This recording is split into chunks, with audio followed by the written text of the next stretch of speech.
इस वीडियो में हम क्लास 8 के कुछ प्राकृतिक घटनाएं, जो कि आपका चैप्टर है कुछ प्राकृतिक घटनाएं, ठीक है, उसके नोट्स को देखेंगे। यानी कि उसका नोट्स देखेंगे कैसे कैसे होता है, सिर्फ उसका शॉर्ट नोट देखेंगे, ठीक है। पूरा चैप्टर को डिटेल से नहीं पढ़ेंगे।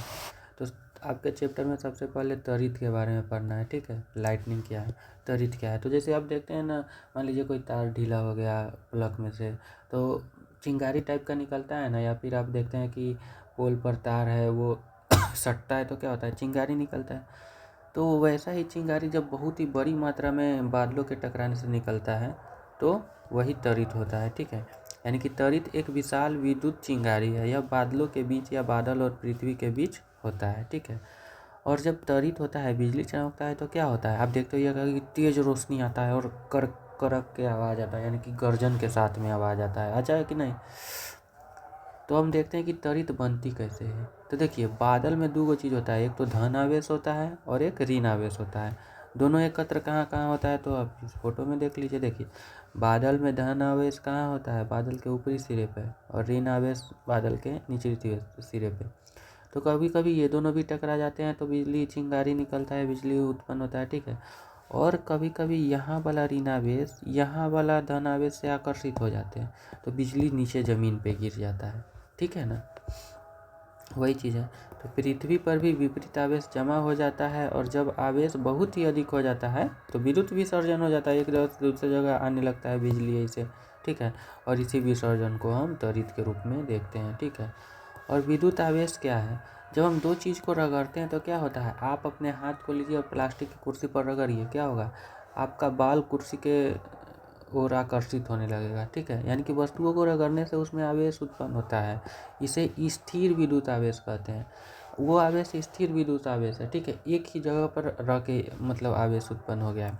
जैसे कि देखिए, प्लास्टिक की कंघी को सूखे बालों से रगड़ना है। जैसे कि आप कंघी लीजिए और सूखा बाल पर रगड़िए, आप अपने माथा पे रगड़िए, ठीक है। तो और उसको क्या आप कीजिए, छोटे छोटे कागज़ के पास लेके जाइए, तो क्या होगा, छोटा छोटा कागज़ आकर्षित होगा। यानी कि क्या हुआ, विद्युत आवेश उत्पन्न हो गया उस कंघी पर, ठीक है। या फिर गुब्बारे को ऊनू कपड़े से रगड़ने पर भी गुब्बारा आवेशित हो जाता है। और आवेश कितना प्रकार के, एक तो पॉजिटिव और एक नेगेटिव, यानी कि धन आवेश और ऋण आवेश, ठीक है। और अगर समान आवेश होगा तो क्या होगा, दोनों एक दूसरे से दूर भागेगा, ठीक है। यानी कि समान आवेश एक दूसरे को प्रतिक्षेपित करेंगे। और विपरीत आवेश होगा, एक पॉजिटिव एक नेगेटिव, तो दोनों क्या होगा, आकर्षित होगा। दोनों एक दूसरे की ओर आकर्षित होगा तो विभिन्न आवेश एक दूसरे को आकर्षित करेगा, ठीक है। इलेक्ट्रोस्कोप क्या होता है, ये वो उपकरण होता है जो हमको बता देता है कि इसमें आवेश है कि नहीं, ठीक है। यह एक उपकरण है जिससे पता चल जाता है कि वस्तु आवेशित है या नहीं। और इसमें क्या होता है, एल्युमिनियम के पत्ती होता है और आवेश मिलने पर पत्ती फैल जाता है। इसका फोटो ये देखिए, ये एक इलेक्ट्रोस्कोप है, ठीक है। इसमें हम कोई आवेशित वस्तु लाते हैं तो आवेश यहाँ पर जाता है, और यहाँ से आवेश इधर गया तो देखो दोनों में समान आवेश था तो क्या हुआ, पत्ती फैल गया, ठीक है। ये देखिए, पत्ती फैल गया समान आवेश के कारण, ठीक है। तो यही होता है इलेक्ट्रोस्कोप। अगला हम देखते हैं अर्थिंग के बारे में, भू संपर्कन। यानी कि आवेश को पृथ्वी में भेजने की प्रक्रिया को क्या कहेंगे, भू संपर्कन कहेंगे। और ये इससे क्या होता है, मान लीजिए कोई मकान है, कहाँ गया फोटो, हाँ देखिए, मान लीजिए कोई मकान है, इस पर ऊपर से ऐसे मतलब अर्थिंग दिया गया, इससे क्या होगा, मान लीजिए बिजली इधर गिरेगा तो ये आकर्षित होकर इधर चला जाएगा, ठीक है। आकर्षित होकर इधर जाएगा और ये सीधा ये इस आवेश को ज़मीन में भेज देगा और हमारा घर सुरक्षित हो जाएगा। तो ये हो गया अर्थिंग, भू संपर्कन, ठीक है। और लाइटनिंग कंडक्टर, त्वरित चालक, तो यही ना है, देखिए यही ना है लाइटनिंग कंडक्टर, जो कि त्वरित चालक जिसको हम लाइटनिंग रॉड कह रहे हैं। ये क्या करता है, ये आवेश को कहाँ भेज दिया, ज़मीन में। तो लाइटनिंग कंडक्टर क्या करता है, आवेश को सीधा ज़मीन में भेज देता है, ठीक है। यानी कि देखिए, यह धातु की छड़ होती है जो इमारत की छत पर लगाई जाती है, और इसका एक सिरा ज़मीन की गहराई पर जुड़ा होता है। और ये करता क्या है, त्वरित चालक को सुरक्षित रूप से पृथ्वी तक पहुँचा देता है, ठीक है। अब हम देखते हैं त्वरित से हम कैसे बच सकते हैं, ठीक है। तो सबसे पहले बाहर होने पर हमको क्या करना चाहिए, और उसके बाद हम देखेंगे घर के अंदर होने पर हमको क्या करना चाहिए। तो सबसे पहले अगर आप बाहर है तो खुला मैदान में आपको खड़ा नहीं होना है, बैठ के अपना सिकुड़ जाना है, जितना छोटा से छोटा हो सके, ठीक है। ताकि आपको आवेश आकर्षित नहीं कर पाएगा, ठीक है। जितना आप बैठ के सिकुड़ जाइएगा आवेश से कम आकर्षित होइएगा। और पेड़ के नीचे तो बिल्कुल नहीं जाना है। खुला मैदान में अगर आप है तो छाता भी बिल्कुल नहीं लेके जाना है, क्योंकि छाता के ऊपरी सतह पर इसे लोहा लगा रहता है, उससे भी आवेश आकर्षित हो सकता है। और ज़मीन पर एकदम झुक के इसे बैठ जाना है, ठीक है, बाहर होने पर। और घर के अगर आप अंदर है तो जितना बिजली वाला सामान है सबका प्लग निकाल दीजिए।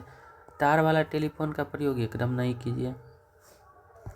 और नहाना भी नहीं है, काहे कि टंकी में मान लीजिए पानी है और वो अगर आवेशित हो गया तो आपको उससे करंट लग सकता है, ठीक है।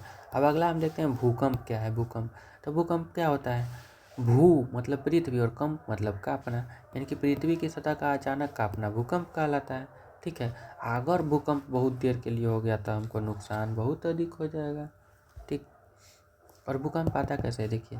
मान लीजिए पृथ्वी तो बहुत सारा प्लेट से मिलकर बना हुआ है, इसका कोई दो प्लेट, मान लीजिए एक प्लेट इधर भागा और दूसरा प्लेट इधर भागा तो क्या हुआ, ये हिलने लगेगा और जिसके कारण भूकंप आ जाएगा, ठीक है।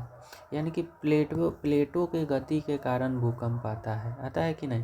तो भूकंप के कारण क्या है, पृथ्वी की सतह प्लेट से बना हुआ है और ये प्लेट लगातार धीरे धीरे खिसकता रहता है, जिसके कारण भूकंप आता है। और जब प्लेट टकराती है या फिसलती है तो भूकंप आ जाता है, ठीक है।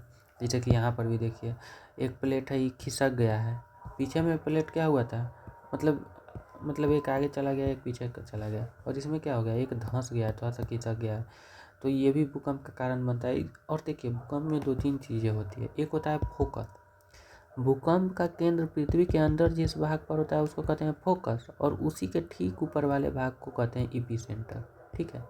ये दोनों चीज़ समझ में आए। तो फोकस क्या होता है, जहाँ से भूकंप की तरंगें निकलती है, और एपिसेंटर क्या होता है, पृथ्वी की सतह पर केंद्र से ठीक ऊपर का स्थान, ठीक। और भूकंपीय तरंग क्या होता है, कंपन की तरंग होता है। जैसे कि ये है, ये देखिए भूकंप मतलब हिला जिसके कारण वेव उत्पन्न हुआ है, तरंग, यही ना हुआ भूकंपीय तरंग, कंपन, ठीक। तो ये हुआ भूकंपीय तरंग। उसके बाद रिएक्टर स्केल क्या होता है, तो देखिए यही है रिएक्टर स्केल, भूकंपीय पैमाना, ठीक है। यानी कि भूकंप की तीव्रता मापने का पैमाना होता है और यह एक लघुगणकीय होता है। और अगर 7 से अधिक हो गया तो भूकंप बहुत ज़्यादा विनाशकारी होगा, ठीक है। और सिस्मोग्राफ क्या होता है, यही इस पूरे यंत्र को कह देते हैं सिस्मोग्राफ, ठीक है। तो यह उपकरण भूकंप की तरंग को रिकॉर्ड करेगा और इससे भूकंप की तीव्रता और समय का पता चल जाता है सिस्मोग्राफ से, यही है सिस्मोग्राफ, ठीक है। और भूकंप, भारत में भूकंप कहाँ कहाँ पर आता है, पहाड़ी इलाका में ज़्यादा आएगा, ठीक है। जैसे कि कश्मीर में हुआ, हिमालय क्षेत्र में, उत्तर पूर्वी भारत में भी पहाड़ है वहाँ पर भी आएगा। कच्छ के रण में आता है भूकंप, फिर उसके बाद गंगा के मैदान के कुछ भाग में आता है, ठीक है। और भूकंप पर में हमको क्या करना चाहिए, भूकंप के समय सबसे पहले मजबूत गोरा टेबल उबल के होता है उसके नज़दीक चले जाए, ठीक है, मतलब नीचे छिप जाए। भारी वस्तु से तो दूरे रहना है, कहीं गिर भी सकता है आपके ऊपर। लिफ्ट का प्रयोग भूकंप में एकदम नहीं करना है।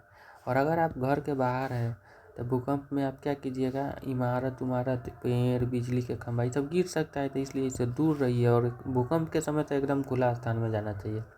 बिजली गिरने के समय खुला स्थान में नहीं जाना चाहिए, लेकिन भूकंप के समय खुला स्थान में चला जाना चाहिए। और वाहन में रहने पर क्या करना चाहिए, वाहन को रोक के और बाहर निकल जाना चाहिए। तो यही चीज़ आपको पढ़ना था, ठीक है। अगर आपको अच्छा लग रहा होगा तो लाइक सब्सक्राइब ज़रूर कर दीजिएगा, ठीक है। और लास्ट में कुछ पॉइंट है, जैसे कि देखिए त्वरित का मतलब क्या होता है, विद्युत को एक जगह से दूसरे जगह भेजना, यानी कि विद्युत विसर्जन। आवेश दो प्रकार के, एक धन एक ऋण। समान आवेश एक दूसरे से दूर भागेगा यानी कि प्रतिकर्षित करेगा, और विपरीत आवेश एक दूसरे के पास आएगा यानी कि आकर्षित करेगा। और भूकंप का भविष्यवाणी अभी तक नहीं हो पाया है, ठीक है, यानी कि इससे हमको सुरक्षा ही करना होगा, ठीक है। ये चैप्टर यहीं पे खाना समाप्त हुआ। इसका जितना पढ़ा है उसका आप नोट्स बना लीजिएगा एकदम अच्छा से रिवीजन के लिए, ठीक है। धन्यवाद। और अगर अच्छा लगे तो लाइक सब्सक्राइब ज़रूर कीजिएगा।